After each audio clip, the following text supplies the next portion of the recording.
Hey everyone, welcome back to Metamorphic Productions. This is our second podcast, and hopefully this time it will go way smoother than before. We have a different camera that was supposed to not stop recording every 15 minutes. I already have very low battery in my recorder, but I do have extra batteries right here, so hopefully it won't just shut off automatically as soon as we start recording. So we are going to be talking about today, or wait, did I forget? Do I need to announce anything else before we get into it?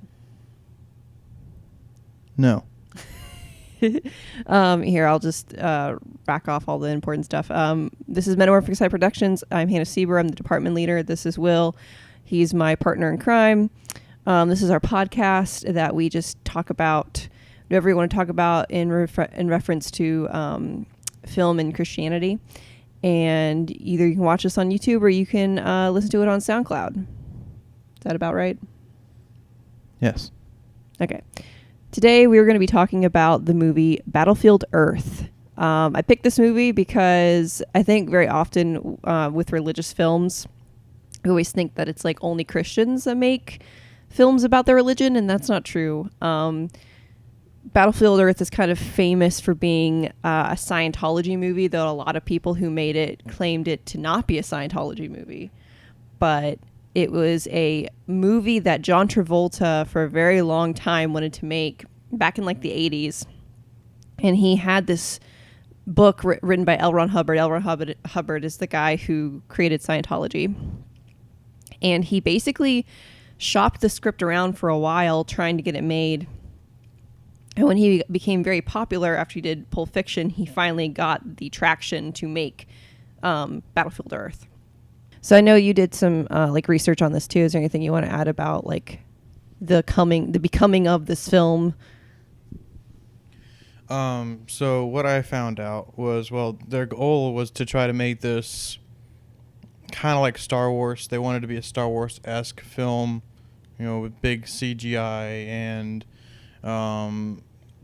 top of the line acting and script. But the problem is they couldn't like nail down a specific studio that would do it.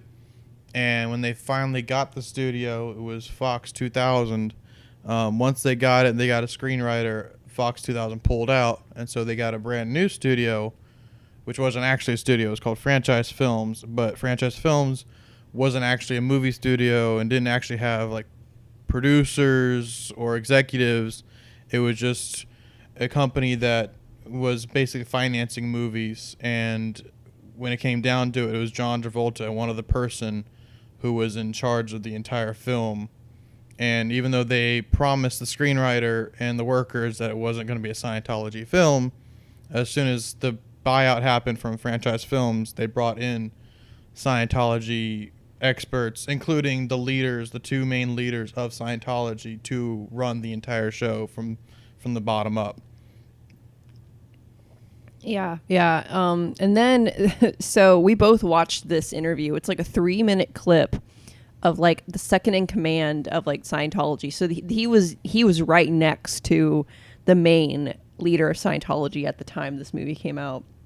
And I guess he left. I guess he, I don't know if you can, is it called apostatize or? I don't know if you could technically do that from a cult. From Scientology. I don't know if he can, but he left and they interviewed him. And there's a clip of him talking about Battlefield Earth, and he like pretty much shows how like just the behind the scenes of all that. Like when he was like the main guy, the David Miscavige. Miscavige? I'm not sure, but that he's the leader of Scientology, or he was the leader at this time. He's like the guy who was second in command was like, yeah, he was so excited about the movie, and he would get the dailies. The dailies are like the film that you film at the that day, and then you watch them at night and you like go through them daily rushes. And he was like they called John Travolta JT. And he's like, yeah, he's calling JT and like telling him what to do and how to do it. And then we like sat down to see the secret premiere, and it was like he was so like excited and happy about it, and he was like, this is like so great, this is a real Hollywood movie. And literally a week later it bombed, it tanked hard.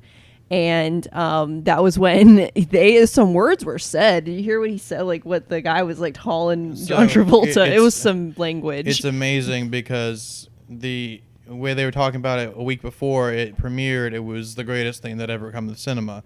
A week later, when everybody gets a hold of it and sees it, as soon as they find out it's got bad ratings, they pretend it doesn't exist. They pretend it was a big mistake, it was all an accident, and it was John Travolta's fault. He said that because he took a salary, that if like John had not taken, or Mr. Travolta or JT had not taken a salary, that they could have gotten better CGI, and that was the reason it tanked.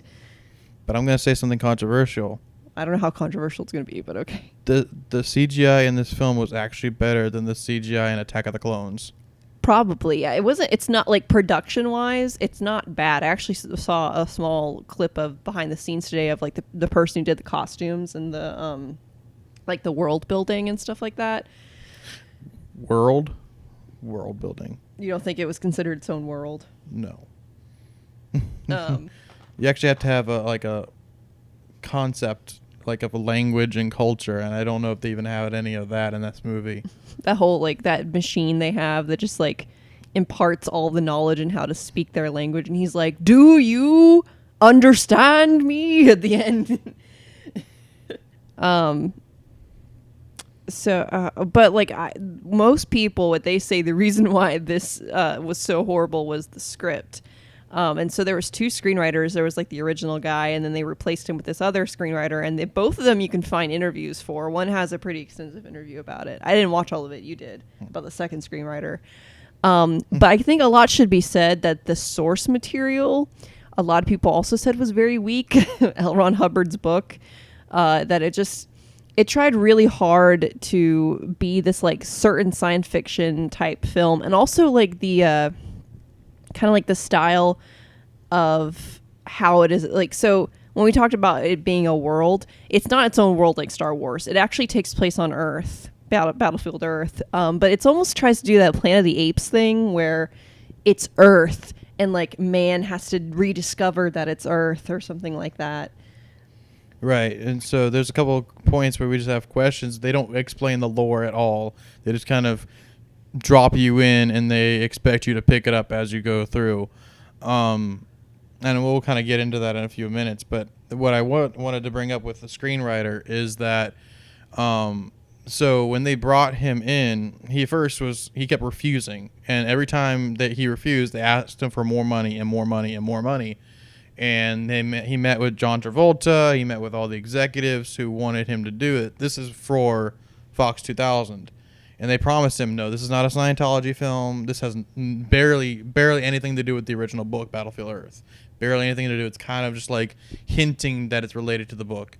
But as soon as Fox 2000 pulled out and he was still on contract with the company, they switched it over to completely Scientology.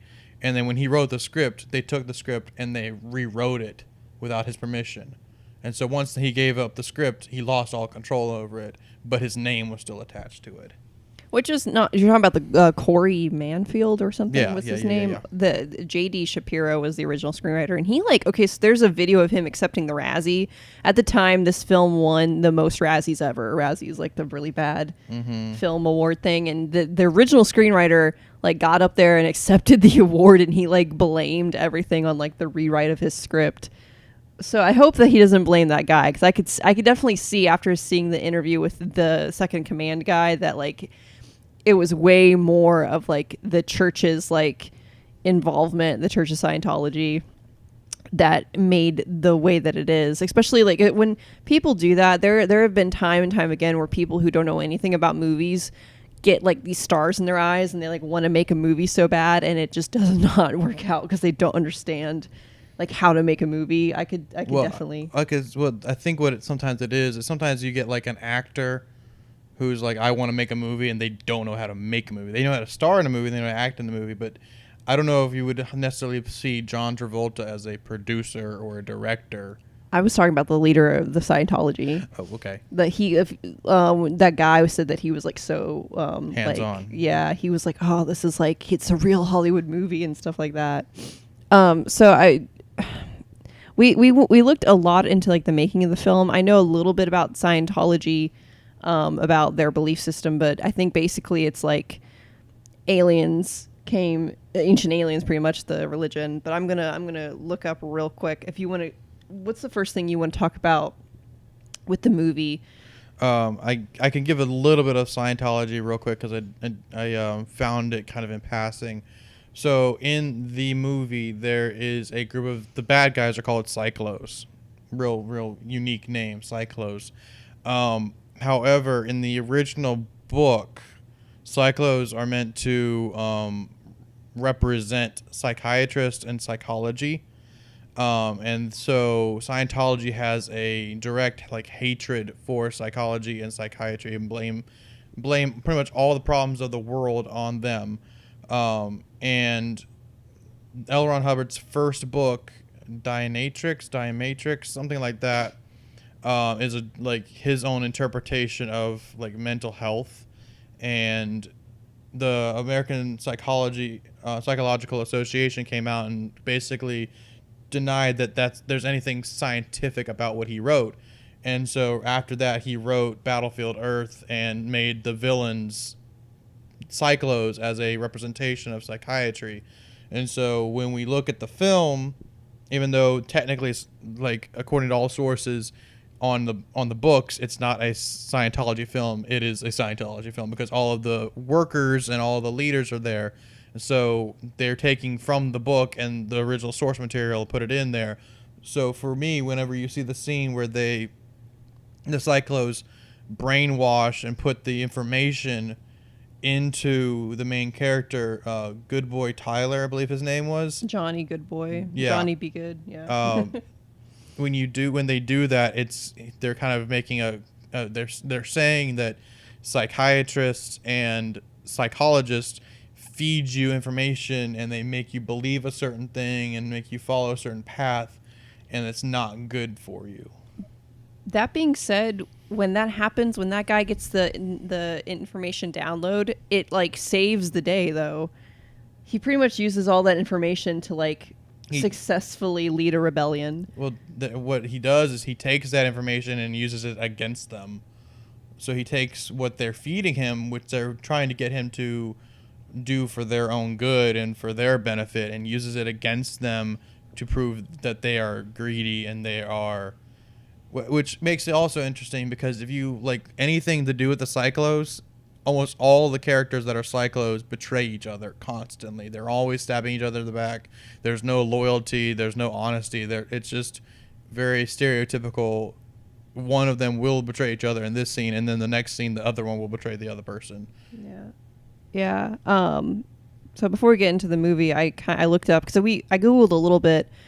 Scientologists really are kind of focused on like individual like progression. So they have like that belief that if you go up higher in the religion or the cult or whatever we're calling it, like you can get certain powers and abilities, and that it's about like refining the self. And they have an idea of a supreme being, but they don't claim it to be God. And I don't know if they believe in an afterlife. I don't think that they do.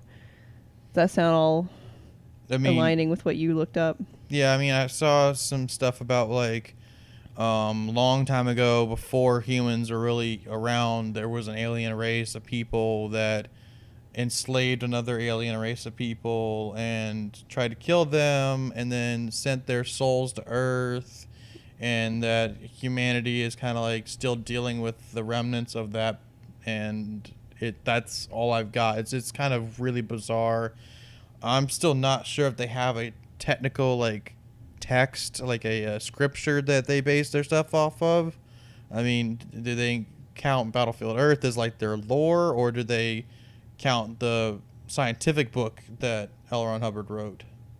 We don't know, but Battlefield Earth is supposed to be like a interpretation of the book, which is kind of based around their belief system. Okay, so let's get into like the actual like plot of the movie. And like what were just your general thoughts? What was your general reaction after we watched it? I feel like there were like large chunks of the movie, at least the plot, that were not fully explained to the audience. Um, I mean, the concept of the film is that in the future, an alien race invades and completely defeats us, and then nearly wipes us out, and then the last remnant of us, is trying to survive. The problem is these humans that still are around are very primitive. Like, they act like cavemen. They act like they've never heard of technology before. They don't know basic mathematics. So it doesn't make sense that in the year 3000 that these humans would not know anything about technology at all, wouldn't know anything about basic mathematics. They don't really give an explanation why they don't know this stuff. They drop us in, and these people are acting like it's like 3000 BC and not 3000 AD. Um, and so they walk into the city and they see, they reference McDonald's, you see skyscrapers, and then you get to this library scene where they're like, "Oh, wow, we have a history. We have a history of America. We have a history of the world and math," but it doesn't explain how they were kind of backpedaled to pre, you know, pre you know, the Bronze Age, pre the Stone Age. They are literally just like sticks and horses and um, like barely functioning, and yet they're using very clear colloquialisms and vernacular in modern English. Yeah, that was a big thing where they would use like weird like sayings and catchphrases and stuff that was like left over from like their like our time period. So this takes place only 1,000 years after like our current time. And I mean, I don't know what, 1,000 AD was like from now, but like, well, I guess like the only time you can compare, I mean, like when Rome fell, when we had the Dark Ages, like people went from like being literate all the time and having a different structure and having a lot of learning to, going back to where a lot of people didn't know a lot culturally. Like there's like a historical like time period where that shifts.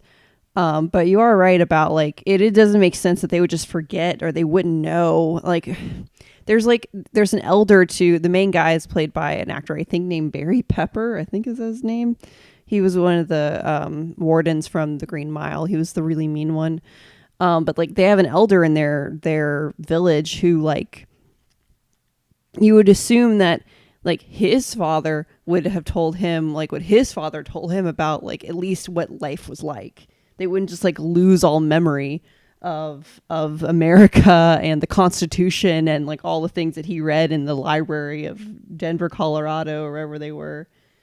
Right. And well, less about that and more about just the basic like technology, basic functions. They act like they've never heard math before. They didn't know, basic like pulley systems. They didn't know basic physics. They acted like they had never, that none of that stuff had ever been discovered. Also, if you like at the very beginning, they reference these demons and these gods in the village, but they don't explain them at all. I found a guy that explained it a little bit today in a video I watched where they call when people of the village or the human villages see the cyclos, they call them the demons. They call them like a demonic. But that I was even asking that. I was like, they're so primitive and they don't have like any remnants of like Christianity. They don't have any like, like they don't talk about Jesus. They don't talk about, but they do talk about hell. Like they'll mention it. It's like, oh, what the hell and stuff like that. And have a somewhat of a, an idea of like the afterlife. They call like the god, like gods. They have like an idea of like a pantheon of gods. So I'm like, that's just so odd that they would just completely like revert back to like a different religious system after in the future, only after 1,000 years. Right. And I think there's also like, if you pay attention to their actions, sometimes these humans will interact with each other like we are interacting right now, and then sometimes they will make like hooping and hollering sounds. They act very ape-like. They will grab at things and like scream and holler and grunt, and then sometimes they'll chat like they are in a coffee shop, and there's no real understanding. Are they like, is there some kind of mental breakdown? Is it some kind of cultural breakdown? Why are they behaving like this? Yeah, so like it like knowledge. Like so when there's a part in the movie, I guess if you want to go by like plot, we could wait for it, but there's a part where he gets all this like downloaded information, the main character, and he's talking about like the Pythagorean theorem, and they're like, what is that? Like what is math or whatnot? And that didn't even make sense, because how about we just start from like the beginning of the film and like go through it? I think it'll make more sense to the listeners and to the viewers if we have like instead of just jumping around and stuff like that. But so like you said, it opens up, they're primitive. It tells you that man has become enslaved and that most of them are extinct. They're becoming endangered species. And then we have our main guy who's literally called Johnny Goodboy Tyler, I think. Yeah, Johnny Goodboy Tyler is his literal name.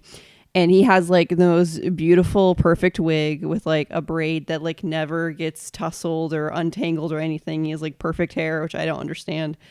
And he rides a horse up to like a cave, and his girlfriend's there, and she's like, your father died. And then he's like, no. And then it just like cuts, and now he's like with the elder in his village, and he's like, we need to like go find food.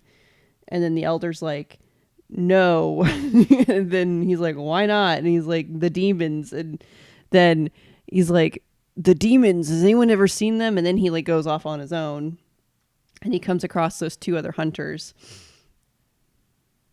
You want me to pick up where you left off? I can keep going. I can keep going. Okay, go ahead, pick up.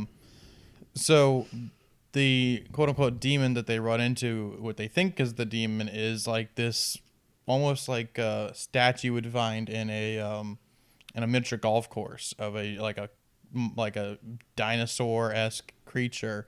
It's very silly looking. It's doesn't move. It doesn't function.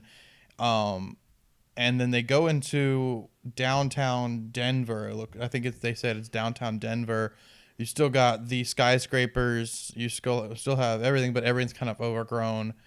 And then you get first introduced to the Cyclos as these monsters, these 6 foot tall alien creatures are chasing them because they need to be captured. These humans need to be captured and enslaved. And every couple seconds is a slow-mo scene. Everything is slow motion. Everything is dramatically cut. Oh yeah, so we can talk about that. Everything is a Dutch angle in this movie. Absolutely, the whole film is framed sideways, like tilted. You notice that every single shot is tilted in this movie. I mean, I filmed Christmas films for my family of like our Christmas celebrations like that when I was like 10. So obviously this is not that inventive of a and then every like whenever scenes transition, they have like this like barn door transitions, like this whole curtain wipe or like the screen basically. Maybe I can even do it like now on the video and like show you, but like every transition from like scene to scene is like that. It's like the same transition, and I was just like, what? why are these specific choices? But I remember like about 15 minutes in, I was like, every single shot of this movie is a Dutch angle. It's tilted at least a little bit, and nothing is like straight on. Nothing is like aligned with the horizon, and it makes it like look like it's trying way too hard to be edgy, like way too hard to be like extreme. Like I don't know. It was just like, this is kind of like campy, but right. I mean, then anytime there's any form of action, there's slow-mo scenes after slow-mo scenes. Their guns don't actually make sounds. The only thing you hear is you'll see the gun, you know that they fired, and then you hear the impact of it. And there's not even really definitive what they do. I don't even see like a laser that pops out. There's no like laser, there's no anything. It gets fired and then somebody falls, or a cow loses a leg or something like that. there was this scene where he was shooting off legs of cows. It was very Yeah. I mean, Johnny Goodboy or whatever was really, really disturbed by that. He was really heartbroken that those poor cows lost their legs. Meanwhile, his friends are getting killed. Yeah, so we meet the Cyclos, which are the alien race, right around this time, going through the plot again. And the main guy who has, like, I guess Earth is his, like, domain, is played by John Travolta. His name's, like, Turl or something like that. It's like Earl with a T, Turl, I think. Yeah, I think Forrest Whitaker's like Kerr or something like that. Carr. Yeah, Carr, yeah. And Forrest Whitaker's, like, his second in command. And John Travolta's performance in this movie is odd, to say the least. It's so, like, he does like a weird silly voice whenever he gets like really like upset or angry. It's almost like he's like a cartoon version of like a villain. It also feels like for one thing, for somebody who is so passionate about this film, it feels like he's kind of hamming it up. I mean, because there's other films where he plays a serious role, it's very intimidating or it's very intriguing. This is not one of them. Also, there's a lot of times when he's talking or trying to sound intimidating, he comes across as drunk. He comes across as either he does get drunk a lot in the movie. He does get drunk a lot, but he also acts like it when he's not. Like, he kind of slurs his words a little bit, or he kind of seems spaced out. You had notes. Do you still have your notes? I do. I do have my notes. Let me grab them.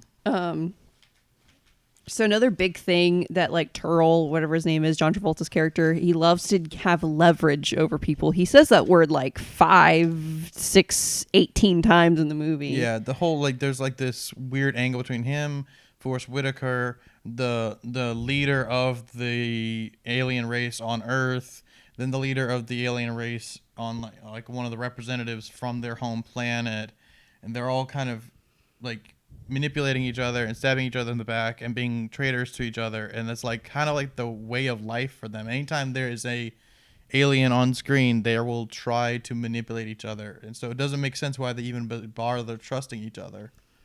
Yeah, like the back and forth between Turl and Carr, John Travolta and Forrest Whitaker.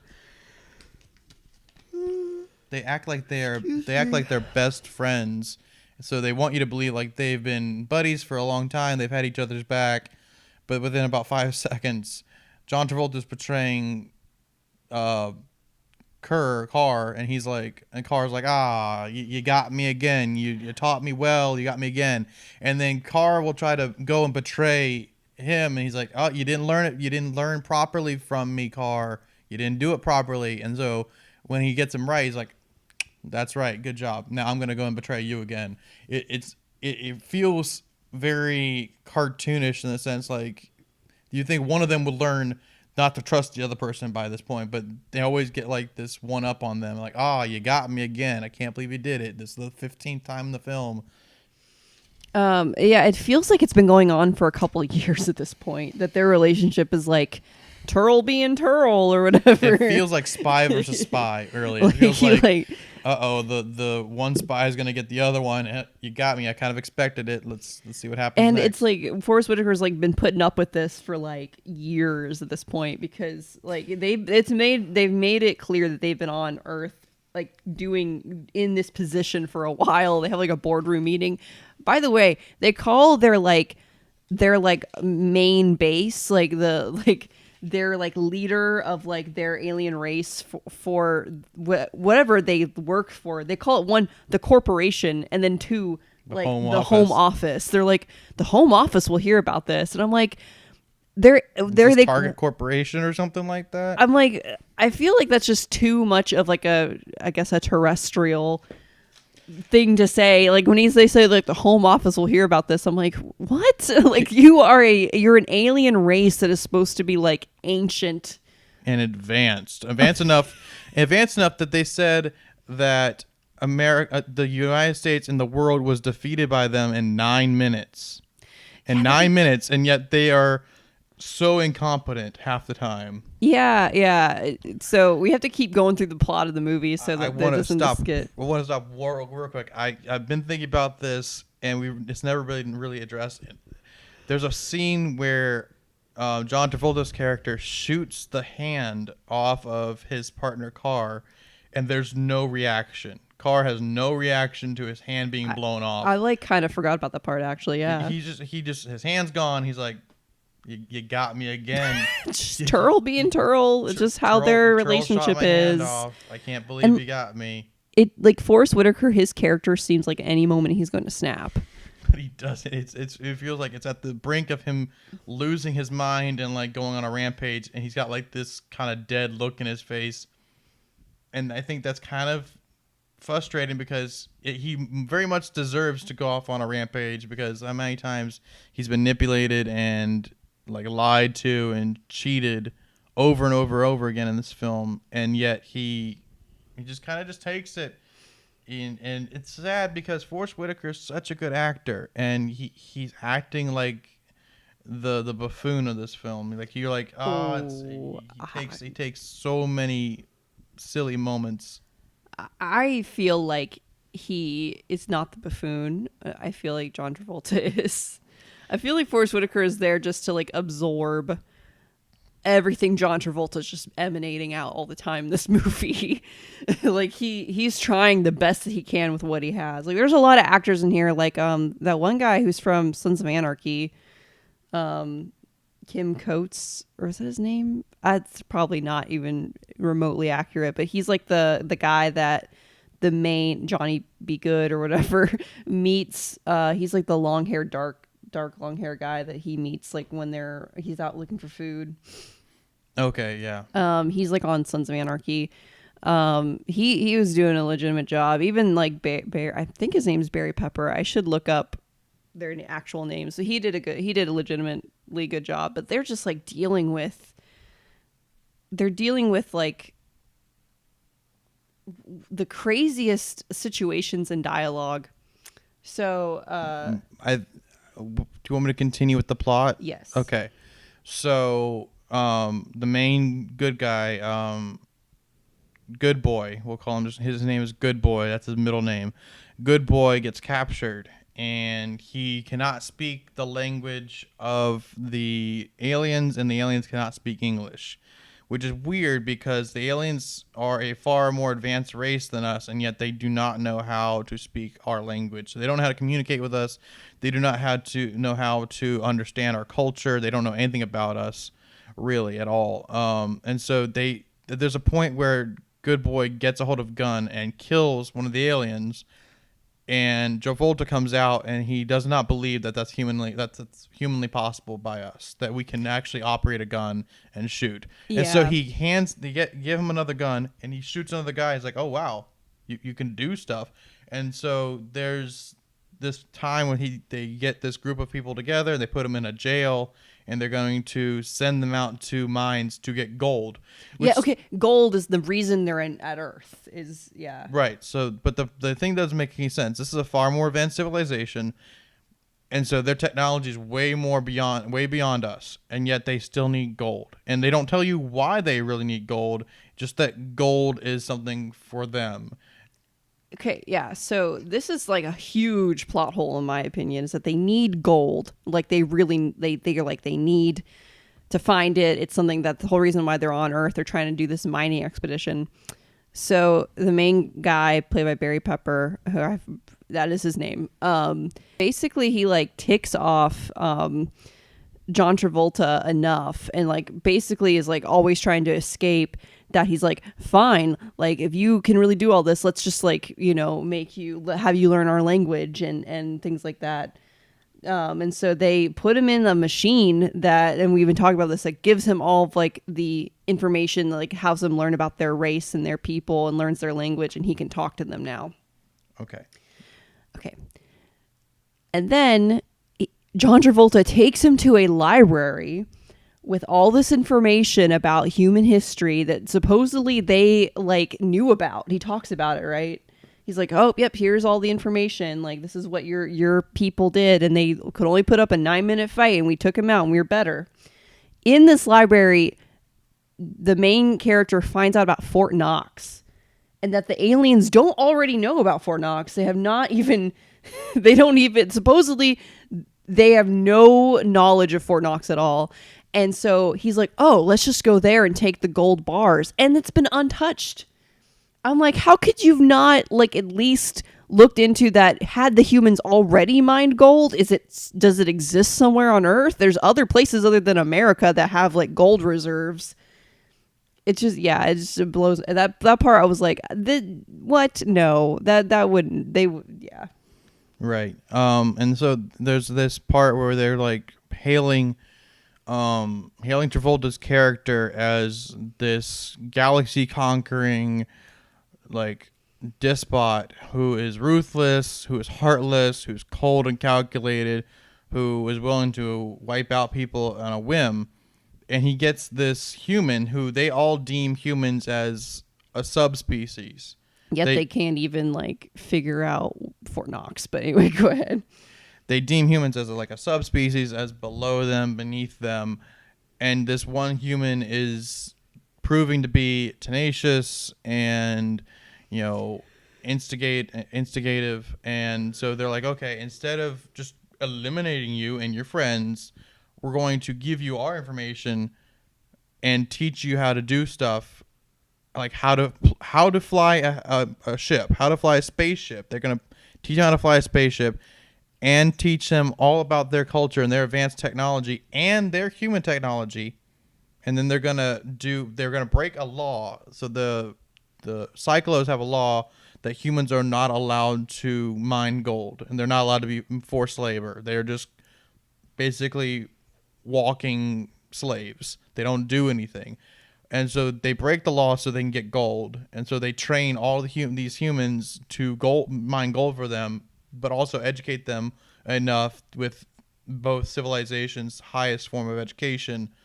And then Good Boy goes to his friends and tutors his friends and teaches them. There's like a scene where he like draws a triangle. He's like, this is a triangle, and all the sides are even and equal, and they're like blown away.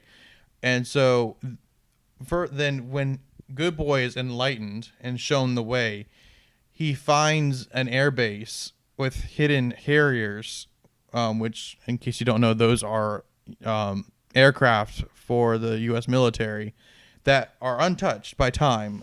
They're not run down. They're not out of fuel. They're not out of ammunition.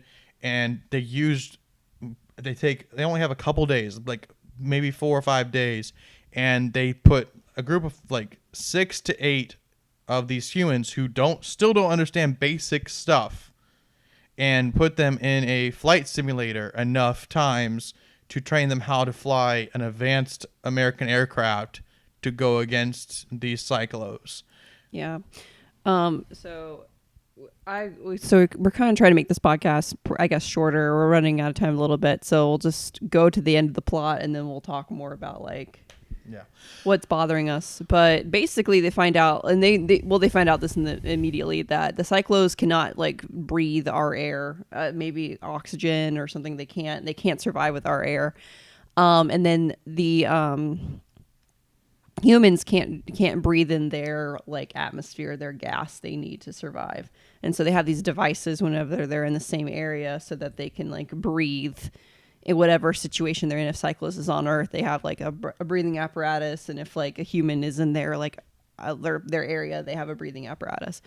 And they also find out that their gas that's like naturally occurring in their atmosphere is like highly reactive with like a nuclear like bomb or whatnot, where it like will explode if like a nuclear bomb goes off, like more than a nuclear bomb already would. And so they're like, great, we're going to bomb the home planet. And I don't know how do they even get the nuclear bomb? Do you remember that? So they got the nuclear bomb from the base that they got the Harriers at. They found a nuclear bomb there. They said, I think it was out Midwest, in the Middle West somewhere, they found the base. And so the whole plot was that when they're on Earth, that they're going to attack the dome that the Cyclos are living in and let in oxygen, basically suffocating all the Cyclos on Earth. And then they were going to have a teleporter teleport a nuclear bomb to their home planet. Yeah, teleport a ship with one of the humans who was willing to sacrifice himself to blow up the home planet. And I still don't understand how one nuclear bomb destroyed an entire planet, but when the bomb goes off, it disintegrates the entire Cyclo home planet. And then at the very end, Travolta and Forrest Whitaker do not die. Travolta is locked in a prison surrounded by gold, and it's like, ha ha, you finally got all your gold. And Forrest Whitaker's like, well, guess what? The joke's on you, and the humans have let me live and let me be the Cyclo aid to the humans, and I educate them on Cyclo ways. And then the humans are like, well, if there are any more Cyclos out there and they come to Earth to try to get payback against us, then we'll use you as bait because you betrayed all your people just to get gold, and we're going to basically sell you off so we can live. Yeah, so there's like this whole, like you said, spy versus spy. There's this whole subplot, or not even really subplot, where like Turl, John Travolta's character, like just films people like just confessing things or doing things. And it's like that whole thing where he's like, no, I have you on video saying that it's all your idea or whatever. And that's kind of like how they trap him technically, is they have this recording of him saying his plan, and they'll show that he's like, it's his fault that he caused all this. So the book, it goes further with the story, because this was supposed to have a sequel. It only goes over the first half of the book's plot. So there's more to this story. I don't know what it is, but yeah, they thought it was going to be that successful that it was going to warrant a sequel, maybe a trilogy. And it did not do well. Why do you think, what's like the first thing when people went to go see this, why they thought it did not do well? So most of them thought, the cinematography, the Dutch angles were really bad. The dialogue was campy, and that the story, the plot does not make sense. There are so many plot holes and there's so many inconsistencies in this film. They don't explain enough. And I know there's a degree in film where you do not have to explain everything and you need the audience to take things in on their own. But when you've got the human race in 1,000 years from now, because this movie came out in 2000. The movie came out in 2000. So the whole premise is that this movie is set 1,000 years in the future. And your argument is that when 1,000 years in the future, humans are going to act like cavemen again and have no intelligence and no concept of reason and logic and understanding of basic human concepts, like pre-Bronze Age understanding of the world. And there's no explanation for that. They don't explain it. They don't give a reason for it. You just have to go with it. And then you have to go with the fact that, okay, why is this other civilization more advanced than us? They don't explain that. And they don't explain how we lose in 9 minutes. And they don't explain anything. They just like drop you in, and then they hope you can pick up where you're going. But they make it so that these aliens are so incompetent. And you're like, how can the humans not have been able to figure out by now? And they also don't tell you when this invasion happened. How long have they been on Earth? That kind of thing. Yeah, all we get is that humanity was overcame, and they weren't destroyed completely, but they were overcame in 9 minutes. For total world domination in 9 minutes, there is not that much destruction. I'm surprised, like you said, they found fighter pilots or aircraft that wasn't used. At least, it's just like the way that they show like the remnants of what is left compared to like what is supposedly has happened in the past 1,000 years does not make sense. Why would the aliens allow for a fully functioning library to remain? Of like, if they care so little about humanity and their history, like why would they even why would they just not destroy all their cities, level them, I mean, it's weird because Travolta, when he takes Good Boy into the library, he's like, here's all your information. Here's everything that humanity ever discovered. It's completely useless to you. It's a waste of your time, but I'll let you hang out here and learn as much as you want.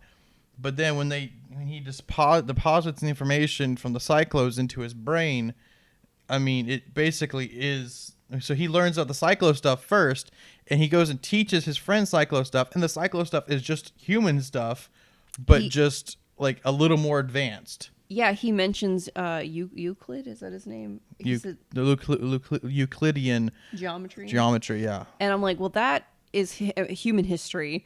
So if the cyclos have our knowledge that they could, give to this individual, they at least have, history and mathematics, the history of mathematics. Like, it just that did not make sense, and they didn't know about Fort Knox. I was like, what?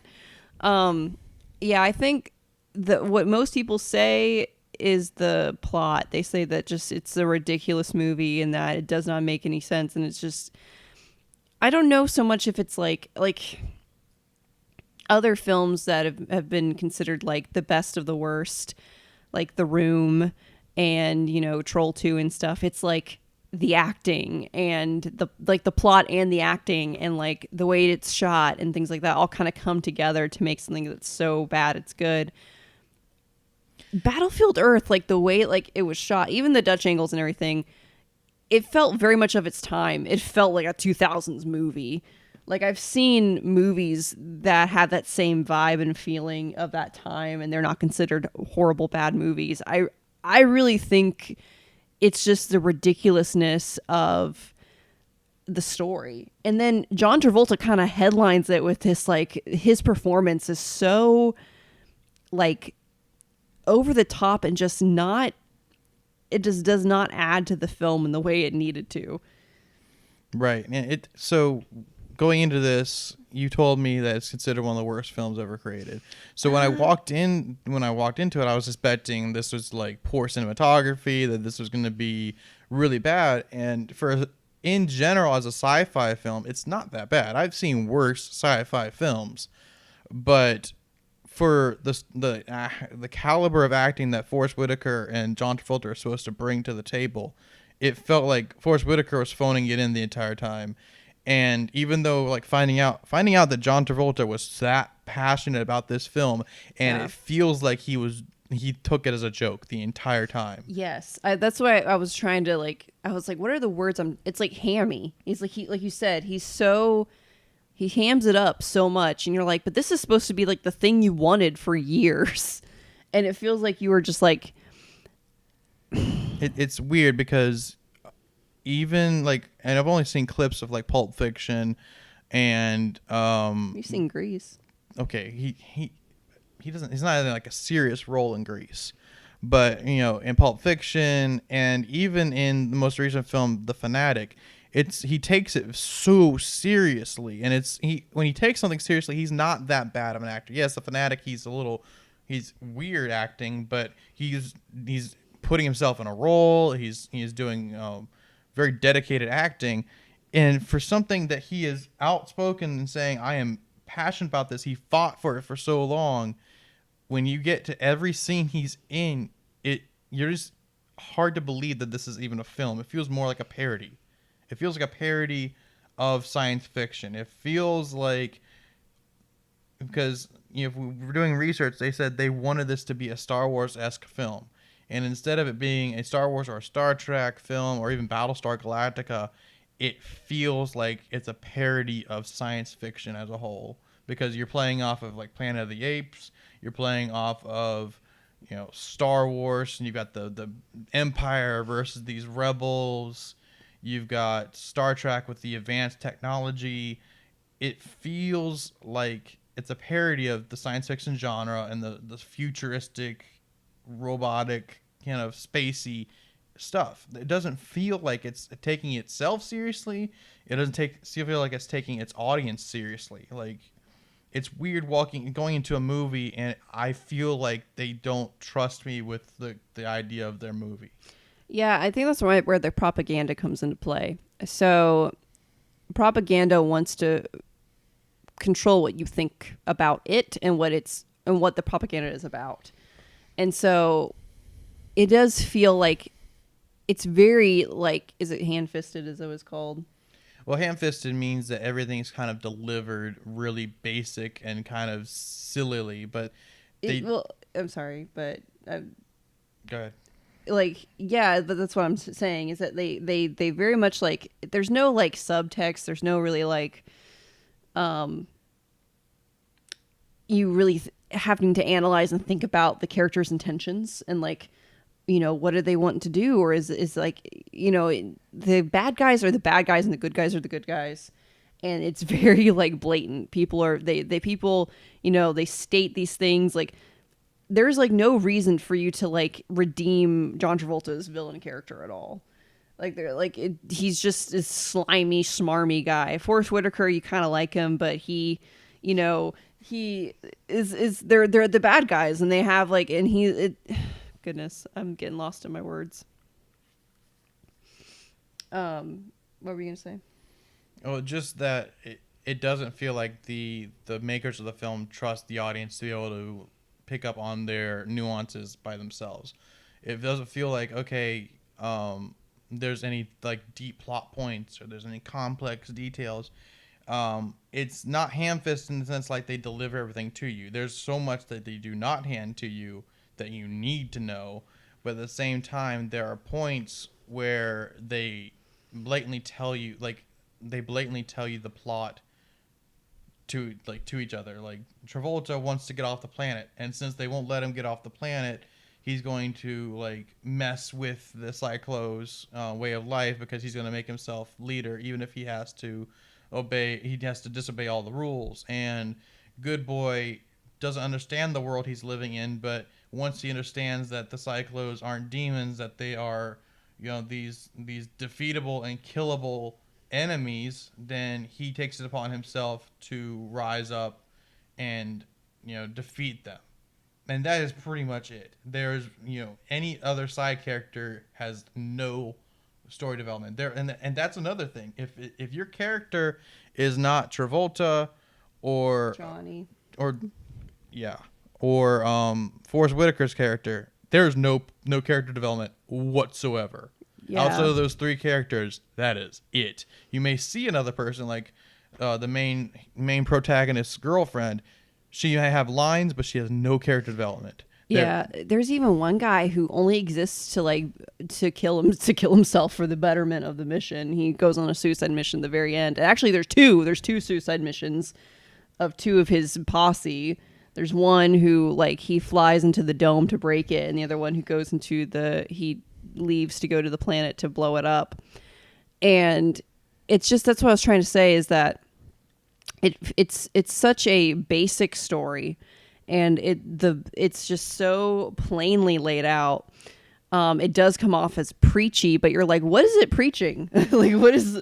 I guess that's the thing. So for a movie that is blatantly manipulated and directed by Scientologists, which we have found it is true, even though they will not claim it. They do not claim it. If you look it up online, Scientology will not claim this movie. However, it is proven historically that Scientologists made this and brought in experts on Scientology to make this. It does not convey what Scientology, like anything about it. Okay, guys, we're going to go ahead and stop the podcast right here. Thank you for listening, and you can download all of our podcasts for free off of our SoundCloud. And if you can go ahead and subscribe to the YouTube channel and hit that bell icon to be updated about all of our new videos and content that are coming out on the YouTube channel. Also, if you'd like to become a supporter of Metamorphic Site Productions, you can go to our Giving Fuel page and become a recurring supporter, a monthly supporter, or you can support with a one-time donation. All are deeply appreciated. If you become a monthly supporter, there is a lot of perks for being part of the M.S.P family and being a supporter of the ministry. So please really consider that.